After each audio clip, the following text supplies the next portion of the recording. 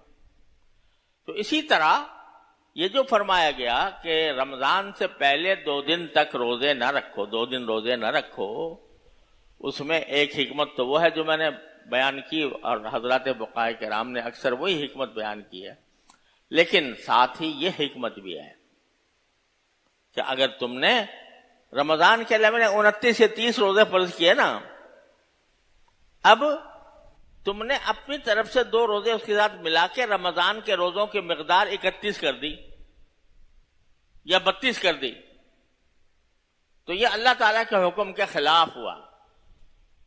لہذا کہیں ایسا نہ ہو کہ نام تو تم نفلی روزے کا رکھ رہے ہو لیکن مشابہت اس سے پیدا ہو جائے کہ تم نے اپنی طرف سے 2 روزے کا اضافہ کر دیا.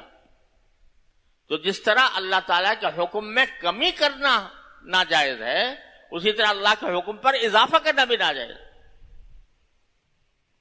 وضو کے اندر اللہ تعالیٰ نے 3 مرتبہ ہاتھ دھونے کا، ہاتھ، پاؤں، چہرہ، پاؤں، یہ سب جو دھونا، کتنی مرتبہ؟ 3 مرتبہ. وہی سنت ہے. اب اگر کوئی آدمی کہے یار 3 مرتبہ سے میں 4 مرتبہ دھو لوں، 5 مرتبہ دھو لوں، تو یہ چوتھے 5ویں مرتبہ جو دھوئے گا یہ نہ صرف یہ کہ سنت نہیں ہوگا، گناہ ہونے کا بھی اندیشہ ہے. کیونکہ حدیث میں رسول کریم صلی اللہ علیہ وسلم فرمایا کہ فَمَنْ زَادَ عَلَى هَذَا اب ازداد فقد اساء وتعدى وظلم. جو 3 مرتبہ سے زیادہ دھوئے اپنے عضو کو وضو کے اندر، اس نے برا کیا، اس نے زیادتی کی، اس نے ظلم کیا. کیوں بھائی؟ اگر چوتھی مرتبہ دھو لیں تو چوتھی 5ویں مرتبہ دھو لیں تو اور زیادہ ہی کچھ صفائی ہوگی نا. اور مخصوص صفائی ہے. جو لوگ حکمتیں بیان کرتے ہیں کہ وضو کی حکمت یہ ہے کہ بھائی صفائی ہوتی ہے، ٹھیک ہے حکمت ہوتی ہے، لیکن اسی وقت ہوتی ہے جب اللہ تعالیٰ کے حکم کے مطابق چل رہا ہو بندہ. اپنی طرف سے اضافہ کر لیا، 3 کے بجائے 4 یا 5 مرتبہ، تو اتنے الفاظ استعمال کیے، قد اساء وتعدى وظلم. اس نے برا کیا، زیادتی کی، ظلم کیا. کیوں؟ اس لیے کہ میرے بھائی تم اپنی خواہش کے پیروکار نہیں ہو، کسی کے حکم کے متبع ہو. جب تک اس کا حکم ہے، جو حکم ہے جس وقت ہے اسی کے اوپر عمل کرنا ہے دین. اور اپنی طرف سے اضافہ کر لینا یہ دین نہیں ہے. یہ انسان کو اللہ بچائے رفتہ رفتہ بدعت تک لے جاتا ہے. اور کل بدعت ضلالہ، اور ہر بدعت گمراہی ہے. لہذا یہ جو فرمایا کہ 2 دن پہلے یعنی روزے نہ رکھو، اس میں بھئی سارے مہینے تو روزے رکھتے آ رہے ہیں نا. حضور اقدس صلی اللہ علیہ وسلم میں نے ابھی بتایا کہ اکثر و بیشتر روزے رکھتے تھے شعبان کے مہینے میں. جب رمضان آنے لگا تو 2 دن چھوڑ دیے. یہ کیوں چھوڑے؟ اس لیے کہ کوئی یہ نہ سمجھے کہ بھئی میں نے رمضان کے اوپر اضافہ کر کے اس کو 29 سے 31 کر دیے، 30 سے 32 کر دیے. اللہ تعالیٰ کا حکم نہیں. لہذا وہ منع کیا گیا. لیکن عام دنوں میں شعبان کے کسی بھی دن میں روزہ رکھا جائے تو وہ بڑی فضیلت کا سبب ہے. دوسرے مہینوں سے زیادہ ثواب ملتا ہے شعبان میں روزہ رکھنے. اس لیے کہ رسول کریم صلی اللہ علیہ وسلم کی سنت تھی. اتباع سنت میں اگر رکھے گا تو ثواب زیادہ ملے گا.